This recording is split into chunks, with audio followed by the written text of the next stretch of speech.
বললাম যে নতুন কাউকে চাই, আমি পুরানো কাউকে চাই না। শাকিব খান হলো মনে হচ্ছে না। কেন কেন শাকিব খানের সাথে করবেন না? এই যে বললাম, ওনারা তো অনেক সিনিয়র হয়ে গেছে, অনেক কাজ করেছে, এখন আমাদের বাংলাদেশেরও মানুষ চাচ্ছে যে নতুন কাউকে দেখার জন্য।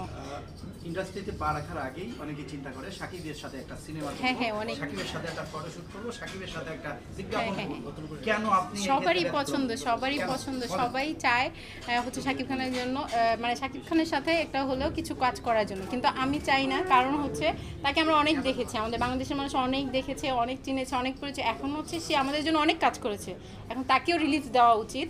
আমার মনে হয় সে আর মানুষের স্বপ্ন পূরণ না করুক, এখন ও নতুনদের কাছে সুযোগ দিয়ে দেখ, তারা স্বপ্ন পূরণ করুক।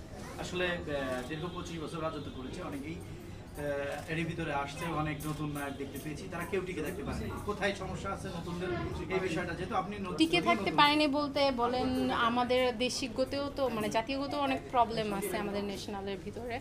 দেখা যাচ্ছে যে সবাই তো কাজ ওরকম কাজ করতে পারে না। শাকিব খান যে হারে কাজ করছে, তখন এত পরিমাণ হল ছিল, এত পরিমাণ মুভি হয়েছে, অনেক সবাই দর্শকের কাছে যখন এই মুভিগুলো গেছে তারা দেখতে বাধ্য, সেটা কোন হিরো ছিল, কেন ছিল, এগুলো কিন্তু তারা দেখে না। সো আপনি যদি এখন নতুন কোনো হিরোকেও দর্শকের মাঝে পৌঁছায় দেন, অবশ্যই সেও হচ্ছে জায়গাটা করে নিতে পারবে। কিন্তু আমার কাছে মনে হয় এখন এরকম জায়গা করে দেওয়ার মতো আমাদের ইন্ডাস্ট্রিতে ডিরেক্টর বলেন, প্রডিউসার বলেন, এগুলো খুব কম।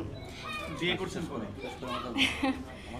বিয়ে হচ্ছে করবে ইনশাল্লাহ সামনে।